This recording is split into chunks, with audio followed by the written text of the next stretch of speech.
মিরপুরে একাধিক দোকান ও বাসায় দুর্ধর্ষ ডাকাতি, প্রাইভেট কারে এসে ভাঙলো শাটার, লুট, ক্যাশ বাক্স। অন্তর্বর্তী সরকারকে আমির খসরু, সংস্কারের গল্প আমাদের বলার দরকার নেই। লিবিয়ায় পাচারের পর নির্যাতন, মৃত্যুকূপ থেকে ফিরলেন 5 বাংলাদেশি। এবং সর্বশেষ জানাবো ময়মনসিংহে দেওয়াল ধসে বৃদ্ধার মৃত্যু। দর্শক শুনছিলেন সংবাদ শিরোনামে, এখন বিস্তারিত। মিরপুরে একাধিক দোকান ও বাসায় দুর্ধর্ষ ডাকাতি, প্রাইভেট কারে এসে ভাঙলো শাটার, লুট, ক্যাশ বাক্স। মিরপুর 10 নম্বর এ ব্লকের 20 নম্বর লাইন মামনি স্টোর নামে একটি মুদি দোকান বৃহস্পতিবার ভোর রাত 4:20 সিসি ফুটেজে দেখা গেল দামি প্রাইভেট কার নিয়ে 3 ব্যক্তি এক এক করে নেমে আসেন। এরপর দোকানে তালা কাটা শুরু করেন। তালা কাটা শেষে দোকানের সামনে থেকে চলে যান, তবে কয়েক মিনিট পর আবার একই গাড়িতে ওই দোকানের সামনে আসেন তারা। এরপর শাটার খুলে ক্যাশ বাক্স, সিগারেটের প্যাকেট সহ একে একে অনেক মালপত্র বের করে প্রাইভেট করে তোলেন। একই কৌশলে কাছাকাছি 3টি দোকানে ডাকাতি করেছে একই চক্র। ভোর 5টা পর্যন্ত চলে চক্রের অভিযান। এছাড়া ওই এলাকার আরো 2টি বাসায় একই সময় ডাকাতির ঘটনা ঘটে। মামনি স্টোরের মালিক আরমান হোসেন সমকালকে জানান, শুক্রবার সকালে দোকানে এসে দেখি শাটার লাগানো, তবে দোকানের তালা ভাঙা, ক্যাশ বাক্স সহ অনেকে মালপত্র উধাও। একইভাবে আরিফুল ইসলামের একটি পাঞ্জাবির দোকান, রুবেলের সালমান রবি বিরানি হাউস ও 5 নম্বর সড়কের 2টি বাসায় একই ধরনের ঘটনা ঘটেছে। আরেক দোকানে রুবেল মিয়া বলেন, দোকানে ডাকাতির ঘটনায় থানায় অভিযোগ দিয়েছি, পুলিশ এসে আলামত সংগ্রহ করেছে। তিনি আরো বলেন, 28 বছর ধরে একই ঠিকানায় দোকান করছি, এই ধরনের দুর্ধর্ষ ঘটনা কখনো ঘটেনি। নগদ টাকা সহ 1.5 লাখ টাকার মালপত্র নিয়ে গেছে। দোকানের সামনের একটি ভবনের দোতলায় আমার বাসা। রাত 12:15টার দিকে দোকান বন্ধ করে গিয়েছিলাম। যে কায়দায় দোকানে চুরি করেছে তা অবিশ্বাস্য। আমরা নিরাপত্তাহীনতায় রয়েছি, জড়িতরা শনাক্ত হোক, প্রশাসন নিরাপত্তা নিশ্চিত করুক। মিরপুরে যেখানে আমার দোকান সেখানে 3-4টা পর্যন্ত জমজমাট থাকে। পাশে বেনারসি পল্লী, সেখানে যদি এরকম অবস্থা হয় কোথায় কে নিরাপদ? পুলিশের টহলও দেখি না। আমরা কিছু চাই না, নিরাপত্তা নিশ্চিত করা হোক। সমকালের হাতে আসা একাধিক সিসিটিভি ফুটেজে দেখা গেছে চক্রের 3 জন সদস্য, একজনের পায়ে কেটস, পরনে সবুজ স্যুট। একজন প্রথমে আশেপাশে তাকাচ্ছিলেন, এরপর অন্য 2 সঙ্গী দোকানে ঢুকে একে একে সব মাল বের করে নিয়ে আসেন। এই সময় তাদের হাতে ধারালো অস্ত্র ছিল। অন্তর্বর্তী সরকারকে আমির খসরু, সংস্কারের গল্প আমাদের বলার দরকার নেই। অন্তর্বর্তী সরকারকে উদ্দেশ্য করে বিএনপি স্থায়ী কমিটির সদস্য আমির খসরু মাহমুদ চৌধুরী বলেছেন, সংস্কারের গল্প আমাদের বলার দরকার নেই। এই গল্প যারা নতুন নতুন সংস্কার শিখেছে তাদের মধ্যে আর আপনাদের মধ্যে রেখে দিন। 31 দফা সংস্কার আকাশ থেকে পড়েনি। এটি প্রণয়নের পেছনে অনেক বিতর্ক, আলোচনা, প্রস্তাবনা এসেছে। সবার ঐক্যমতের ভিত্তিতেই আমরা 31 দফা প্রণয়ন করেছি।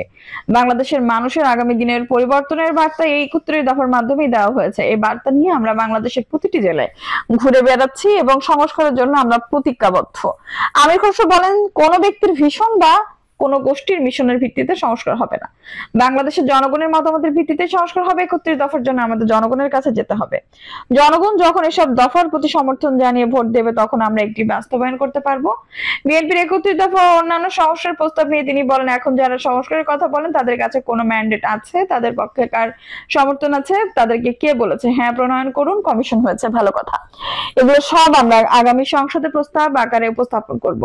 আপনারা কষ্ট করে করেছেন, অনেক ধন্যবাদ। এগুলো আমরা আগামী সংসদে পেশ করবে। 31 দফা সংসদে আলোচনা হবে। আমরা বলেছি হয়ে যাবে তা নয়, সংসদে আলোচনা হবে। অন্য কোনো দলের যদি কোনো প্রস্তাব থাকে সেটাও সংসদে উপস্থাপন করুক, কারণ আমরা গণতান্ত্রিক ব্যবস্থায় ফিরিয়ে আনতে চাই। গণতন্ত্রের জনগণের চিন্তা প্রতিফলন রাষ্ট্র পরিচালনা ও দৈনন্দিন জীবনে ঘটাতে হবে। তিনি আরো বলেন যে নতুন পথ তারেক রহমান দেখিয়েছে একে অপরের প্রতি শ্রদ্ধাশীল হওয়া, অন্যের প্রতি সহনশীলতা ও সহানুভূতি দেখানো। অন্যমত হলেও সেটি গ্রহণ করতে হবে।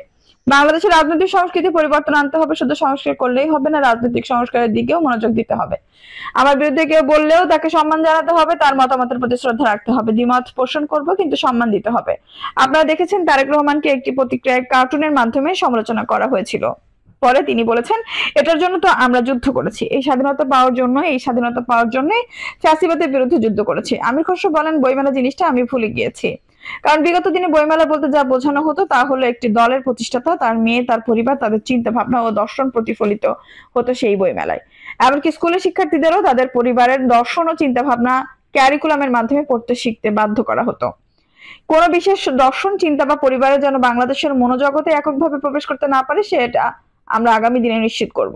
কাজ করুক, তাহলে বিএনপি লাভবান হবে, শেখ হাসিনা পথে হাঁটলে চলবে না। নতুন নেতৃত্ব রাজনৈতিক সংস্কারের বিষয়ে আমির খসরু মাহমুদ চৌধুরী বলেন, জাতীয়তাবাদী চিন্তার অনুসারীদের আগামী দিনে এই স্বাধীনতা চেতনাকেই বাংলাদেশকে গড়ে তুলতে হবে। আমরা সংঘর্ষের রাজনীতি চাই না, প্রতিশোধের রাজনীতি চাই না। হ্যাঁ, বিচার অবশ্যই করতে হবে। যারা খুন করেছে, গুম করেছে, তাদের সবাইকে বিচারের আয়তায় আনতে হবে, কাউকে বিচারের বাইরে রাখা যাবে না। একই সঙ্গে দেশ গঠনের প্রকল্পে বিএনপির যে চিন্তা রয়েছে সেটি মাথায় রেখে সামনে এগিয়ে যেতে হবে। লিবিয়ায় পাচারের পর নির্যাতন, মৃত্যুকূপ থেকে ফিরলেন 5 বাংলাদেশি। ইউরোপে সুন্দর ভবিষ্যৎ গড়ার স্বপ্নে দেশ ছেড়েছিলেন, তবে দালালের প্রতারণায় ফলে 5 বাংলাদেশি গিয়ে পৌঁছান লিবিয়ায়। সেখানে গিয়ে বুঝতে পারেন ভয়ঙ্কর এক মানব পাচারের মাফিয়া চক্রের খপ্পরে পড়েছেন তারা। এরপর তাদের উপর চলে নির্মম নির্যাতন। অবশেষে এই 5 বাংলাদেশি আজ দেশে ফিরেছেন। পাচারের শিকার ব্যক্তিরা জানিয়েছেন, লিবিয়ার রাজধানী ত্রিপোলিতে মানব পাচার চক্রের সদস্যরা তাদের জিম্মি করে অত্যাচার করেন। নির্যাতিত ব্যক্তিদের দিয়ে বাংলাদেশে স্বজনদের কাছে মুক্তিপণ চাওয়া হয়। দেশ থেকে টাকা পাঠানোর পর তাদের ভূমধ্য সাগরে পাড়ি দিয়ে ইতালি পাঠানোর জন্য বোটে তুলে দেয় চক্রটি। সাগরে তাদের বোট নষ্ট হয়ে গেলে তিউনিসিয়ার কোস্টগার্ড তাদের উদ্ধার করে। এরপর তাদেরকে আলজেরিয়া সীমান্তে নিয়ে গেলে তারা সেখানে অনুপ্রবেশের দায়ে নানান মেয়াদে জেল খাটেন। পরে বেসরকারি সংস্থা ব্র্যাক, প্রবাসী কল্যাণ মন্ত্রণালয়ের ওয়েলস অনার্স কল্যাণ বোর্ড এবং আলজেরিয়ার বাংলাদেশ দূতাবাসের সহায়তা নিয়ে তাদেরকে দেশে ফিরিয়ে আনে। এয়ারপোর্ট কর্মরত আর্মড পুলিশ ব্যাটালিয়নের পরিদর্শক শাহ আলম মৃধা বলেন, ইউরোপ যাওয়ার জন্য দেশ ছাড়া বাংলাদেশিরা ভয়াবহ নির্যাতন নিপীড়নের শিকার হয়েছেন। মানব পাচারের শিকার 5 জনকে ফিরিয়ে আনার ক্ষেত্রে ব্র্যাকের এই উদ্যোগে আমরা সব সময় সহায়তা করি।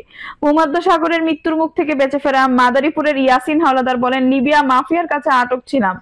আমার পরিবার ঋণ, জমি বন্ধক ও আত্মীয়দের কাছ থেকে ধার নিয়ে আমার মুক্তিপণ জোগাড় করে দালালদের মোট 25,80,000 টাকা দিয়েছে। এখন আমার পরিবারে আর কিছুই নেই।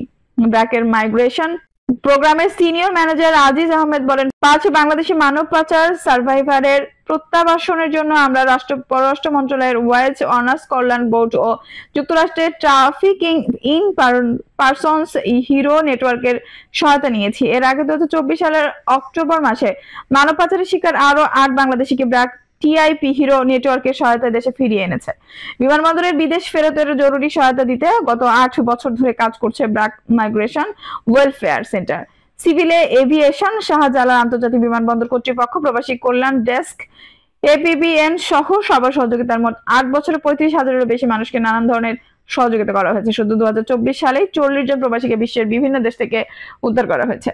ব্র্যাকের অভিবাসন কর্মসূচির সহযোগী পরিচালক শরীফুল হাসান জানান, ইউরোপে পাঠানোর প্রলোভন দেখিয়ে যাদের লিবিয়া নেওয়া হয়, যাদের সবাইকে ভালো চাকরির প্রলোভন দেখালেও তারা চাকরি পান না।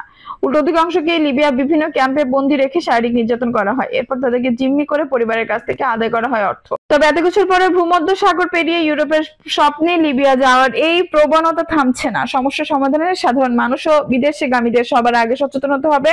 এলাকার স্থানীয় দালাল ও মানব পাচার চক্রকে চিহ্নিত করে আইন শৃঙ্খলা রক্ষাকারী বাহিনীকে সমন্বিত অভিযান চালাতে হবে। বিশেষ করে অর্থের লেনদেন খুঁজে বের করতে হবে। সমন্বিত উদ্যোগ ছাড়া এই সমস্যার সমাধান সম্ভব নয়। দর্শক, এই ছিল এখনকার সর্বশেষ সংবাদ। নিউজটি ভালো লাগলে অবশ্যই একটা লাইক দিন, কমেন্টে আপনার মূল্যবান মতামত জানান। সবসময় আমাদের পাশে থাকতে সাবস্ক্রাইব করে বেল বাটনটি অন করে রাখুন। ধন্যবাদ।